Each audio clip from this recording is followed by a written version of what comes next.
You do not die on the battlefield. There are no thunderous hooves, no enemy blade to cut you down in glory. Instead, you wither away in silence, surrounded by whispers, trapped in a body swollen with sickness and regret. That is the fate that awaits you. Not as an ordinary man, but as Kublai Khan, the grandson of Genghis, the ruler of the largest empire the world had ever known. Before we continue, if you enjoy uncovering the hidden truths behind famous personalities, consider hitting that like button and subscribing for more content like this. And please comment below to let me know where you're listening from. Before the end came, before the humiliation, there was triumph. You were born in 1215 into a legacy, so heavy it could crush anyone. The blood of Genghis Khan ran in your veins, and with it came a weight of expectation. You were not just another Mongol warrior. You were heir to an empire forged in fire and terror, a realm that stretched from the Pacific coast to the gates of Europe. Unlike many of your kin, who valued only the bow and the sword, you hungered for more. You studied the rituals of the Chinese, embraced their scholars, and welcomed artists to your court. You listened, observed, and remembered. To the Mongol generals hardened by decades of conquest, you were different, but you were also brilliant. When you rode into war, your strategies carried both the fury of the steppe and the patience of a statesman. By 1260, your years of battle and politics carried you to the throne of Great Khan. For the first time in history, a foreigner sat upon the dragon throne of China. You declared yourself the founder of a new dynasty, the Yuan. The grasslands of Mongolia, the crowded streets of Chinese cities, the fertile rice fields, the deserts of Central Asia, all bent to your rule. Your capital, Crumbled, modern Beijing, became the heart of the empire. Unlike the simple tents of your ancestors, here stood marble halls, golden roofs, wide avenues, and bustling markets filled with spices, silks, and precious stones. To your people, this was proof the Mongols were not mere conquerors. They were rulers of civilization itself. Trade flourished as caravans crossed the Silk Road, carrying not only goods, but also ideas. Astronomers, engineers, doctors, and poets found their way to your court. It was in this glittering moment that a young Venetian named Marco Polo arrived. He walked the streets of Crumbled and saw marvels that no European king could match. To his readers back home, you became something more than a ruler. You became legend. Polo spoke of endless banquets, palaces of unimaginable wealth, and a sovereign who commanded the riches of the known world. But behind the splendor, cracks began to form. The empire was too vast, too heavy to carry. Every conquest brought new cultures, new languages, and new rebellions. The harder you tried to hold the empire together, the more it strained against you. Yet in those days, your ambition knew no bounds. You turned your eyes across the sea, to the islands of Japan. In 1274, you sent your fleet, but storms wrecked it. You returned in 1281 with one of the largest armadas history had ever seen, over 4,000 ships and more than 140,000 men. The world had never witnessed such force upon the sea. Victory seemed inevitable, but nature itself turned against you. Typhoons smashed your fleet to splinters, sending thousands of your men to watery graves. The Japanese called these winds kamikaze, divine winds, believing their gods had saved them from the Mongols. For you, it was humiliation beyond words. Years of planning, uncountable silver, and the lives of tens of thousands, all gone in the fury of the storm. Still, your ambition did not end there. You hurled your armies at Vietnam, Burma, and Java. But there you found not conquest, only disaster. Jungle diseases ate away at your soldiers. Guerrilla fighters harassed your columns. One by one, your armies returned beaten, their ranks broken, their morale shattered. Every defeat came at a cost. More soldiers, more silver, more grain torn from the hands of Chinese farmers. The peasants groaned beneath the weight of your taxes. In villages across the countryside, rebellions sparked like embers in the dark. The mandate of heaven, that sacred belief that the gods favored a ruler, was beginning to slip from your grasp. And then came the tragedy that no army could withstand. In 1281, your beloved wife, Empress Chabi, died. But to you, she was far more. She was the steady hand that soothed your temper, the wise voice that tempered your ambition, the only person who could calm the storm inside you. She had embraced Buddhism, showing compassion to those under your rule, even the Chinese who often despised their Mongol overlords. Her death was not just the loss of a wife, it was the loss of your anchor. Without her, you were unmoored. The conqueror who had once stared down empires now collapsed inward. You turned to wine, to endless feasts, to food that dulled the ache inside your chest. The warrior became a prisoner of grief. And as you sank deeper into sorrow, the empire began to fracture around you. Ministers schemed, generals whispered, rebellion simmered in the fields. The great Kublai Khan had ruled the world at its height, but now shadows were gathering, and the storm that would break you was not on a battlefield or upon the waves of Japan. It was inside your own palace. You are Kublai Khan, once the ruler of a realm so vast it seemed unstoppable. Yet now you find yourself imprisoned not by enemies on the battlefield, but by sorrow, excess, and the slow betrayal of your own body. The world watches, but few see the torment inside your walls. After Empress Chabi's death, your palace, once a center of power, learning, and celebration, becomes a gilded cage. Silk curtains hide the corridors where whispers slither. Ministers bow, generals flatter, courtiers laugh at your jokes, yet none dare speak truth. You long for her presence, her guidance, her wisdom. Without her, the discipline that built your empire begins to crumble. You turn to wine, seeking courage that the mind cannot muster, and to feasts that temporarily drown the ache in your chest. Tables overflow with roasted meats, exotic fruits, and rivers of wine, as if the sheer abundance could fill the void she left behind. But indulgence only slows the inevitable. Your body grows heavy, your legs swell. Gout twists your joints into agony. Walking, even with help, becomes torture. You recall the armies that once obeyed your command, without question, the generals who had feared and respected you. Now, they look at you differently, not as the unstoppable conqueror, but as a man succumbing to flesh and sorrow. The loyalty that once bound them frays. Whispers of rebellion and dissatisfaction snake through the court. Every decision you make is slower, weaker, weighed down by distraction and grief. Even as your empire spans continents, your authority falters. In distant provinces, Persia, Central Asia, Russia, governors and local rulers begin to ignore your decrees. They act as if your title is a relic, a symbol of a power that no longer reaches them. Within China, the taxes you once imposed to fund conquests fuel resentment.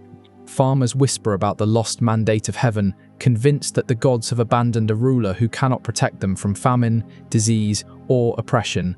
Your mind, once sharp as a sword, grows clouded. Ministers who have served you for decades suddenly fear your suspicion. Generals once celebrated as heroes are dismissed or quietly executed. Fear spreads like wildfire. The palace, filled with riches beyond imagination, becomes a place of tension and terror. Every smile hides a dagger.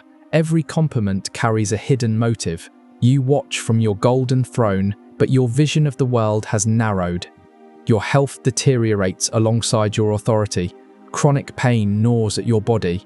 Your once brilliant eyes dull. Strokes leave you struggling to speak. Infections fester. Fatigue dominates every hour. Your empire is still large on paper, yet fragile in reality, teetering like a tower built on sand. The failed invasions of Japan, Vietnam, and Java were not only military disasters, but psychological wounds. Each loss chipped away at the aura of invincibility you once commanded. No longer did distant lands tremble at your approach. Your fleet, once a weapon of destiny, became a reminder that even the mightiest can fall to forces beyond human control, typhoons, disease, and the resilience of local peoples. In China, rebellion simmers. Secret societies form in the shadows, whispering that the Yuan Dynasty has lost the divine right to rule. Farmers, pushed to starvation, strike out with pitchforks and torches. Bandits seize roads and canals, making trade treacherous. Even in the capital, merchants grow bold, sensing that your grasp is weakening. Every day brings new reports of discontent, but few dare tell you the truth. The flattery and fear surrounding you become a cocoon, isolating you further from reality. Your grief and indulgence spill over into paranoia. Ministers and generals once loyal find themselves accused of treachery. Even your closest advisors hesitate to speak, for a wrong word could be their last. Shadows stretch through the palace halls as fear replaces the camaraderie that once held your court together. Those who serve you do so out of self-preservation, not devotion. And yet, despite all this, you still cling to the image of the invincible conqueror. You parade in golden robes, surrounded by attendants, pretending that strength remains. But the mirror shows a different truth: swollen limbs, a body racked by pain, a mind haunted by loss. The empire you built with fire and steel now trembles on the brink of collapse.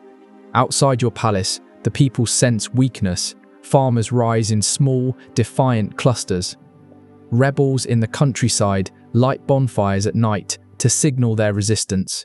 In secret temples and hidden gatherings, monks and scholars whisper that the mandate of heaven has shifted. The world that once bowed to your command begins to tilt, sliding toward chaos. You are surrounded by gold, silk, and power. Yet none of it can shield you from the inevitable decay of body and empire. Every day, the contrast grows starker, the sumptuous banquets inside your palace against the starving masses outside, the lavish halls against the crumbling infrastructure, the obedience of courtiers against the rebellion of provinces. Even as winter approaches, bringing cold and sickness, your body grows weaker. Pain dominates every movement. You struggle to rise from your bed. Gout and swelling immobilize your legs.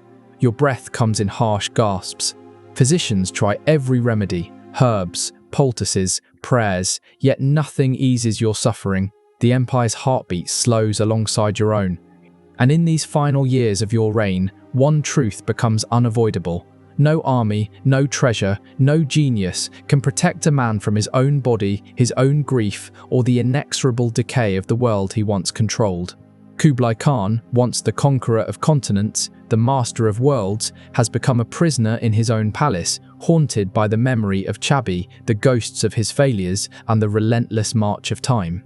The storm has moved from the oceans of Japan to the corridors of your court. It rages quietly, insidiously, ready to sweep you away. You are aware, in moments of clarity, that the end is near. But even then, the empire, or your legacy, hangs in the balance, teetering as you lie trapped in a body that will not obey, surrounded by men who now fear you more than they respect you. The winter of 1293 approaches, cold and merciless. Outside your walls, famine, rebellion, and discontent surge. Inside, you lie swaddled in silk, your body swollen, your joints screaming, your mind restless, your heart hollow. The great Khan is no longer a god of war or a master of empires. He is a man trapped, awaiting the final reckoning, and that reckoning will not come in battle. It will not come with the clashing of swords.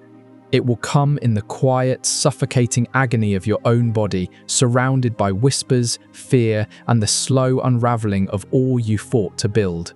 The empire trembles, the winter tightens its grip, and Kublai Khan waits, knowing that the end is inevitable. You are Kublai Khan, once the master of the largest empire the world had ever seen, now a shadow of the man who thundered across Asia on horseback. The winter of 1293-94 has closed in, bringing bitter cold, fatigue, and relentless pain. Your legs are swollen, useless beneath you. Gout twists your joints, every movement a blade of fire. Diabetes saps your strength.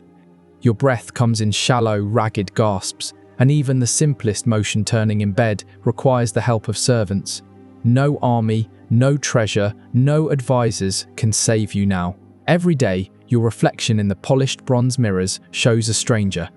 The conqueror who commanded fleets and armies is gone. In his place lies a massive, suffering figure, trapped inside flesh that will not obey, trapped inside a palace that has become more tomb than throne. Outside the walls of Khambalik, the empire trembles. Rebellions ignite across the countryside as peasants and secret societies rise against your dynasty. Heavy taxes, famine, and corruption have left the people embittered. In distant lands, Persia, Central Asia, Russia provinces drift further from your authority. The dream of a unified Mongol Empire is unraveling thread by thread. You are aware, even in your weakened state, that your death will mark the beginning of the end. And yet, in the palace, no one dares speak the truth. Courtiers bow, whisper, and flattery surround you like a suffocating cloak. No one will admit the empire is crumbling. The great Khan's decline is a secret kept in fear, preserved by lies. Even the smell of sickness cannot penetrate the veil of obedience. By February 18th, 1294, your suffering reaches its zenith. Your once brilliant mind is clouded by pain and delirium. Your skin sags. Your eyes, which once commanded armies, are dull and distant. Your voice is weak, barely a whisper. Servants struggle to shift your massive body, a final humiliation for a ruler who once embodied unstoppable strength. You close your eyes for the last time, breathing shallow, each exhale a surrender to the inevitable. At 78, an age rare for the time, you pass from this world, not in glory, but in the slow agony of a body betrayed. Death, however, does not end the drama. For the Mongols, burial was a sacred act, a matter of protecting power even beyond life. Your body, enormous and imposing, must be hidden from enemies and grave robbers. The exact location of your tomb is shrouded in secrecy, as with your grandfather, Genghis Khan. Legends speak of a journey along the dead road, a path where any unfortunate witness was killed to preserve the secrecy of your final resting place. Animals were slaughtered if they approached the procession, and every precaution was taken to ensure the direction of your burial remained a mystery. Some whisper that you rest near the sacred Burkhan Khalun mountain alongside your forebears. Others imagine a vast underground chamber filled with treasure, weapons, and priceless artifacts to accompany you into the afterlife. Whether truth or myth, these tales reflect the awe and fear you inspired, even in death. You disappear into legend, your mortal decline erased by the shadow of mystery surrounding your tomb. Yet the world you leave behind is irreversibly changed. Your chosen heir, Temur Khan, ascends the throne, but lacks your authority, your vision, and your aura. The unity that made the Mongols unstoppable begins to fragment. Rival factions at court maneuver for power. Governors in distant provinces ignore orders. Rebellion spreads across the countryside. The Yuan Dynasty, which once ruled the breadth of China and beyond, clings only to the northern provinces. In China, resentment grows bolder. Taxes, corruption, and famine have pushed the people to the edge. Secret societies and local leaders claim the Mongols have lost the mandate of heaven. Natural disasters, floods, droughts, plagues reinforce the perception that divine favor has shifted. Over decades, the Yuan dynasty's control outside China weakens. The Golden Horde in Russia, the Ilkhanate in Persia, and other Mongol states drift away, pursuing independent paths. The dream of a single Mongol empire fades like smoke in the wind. By 1368, the final blow arrives. The Red Turban rebels capture Beijing, expelling the Mongols and establishing the Ming dynasty. Your dynasty, begun with your brilliant conquests and vision, survives less than a century, yet your story does not end in obscurity. You remain the figure who first brought China fully under Mongol rule, who opened the empire to the world, and whose reign shaped centuries of history.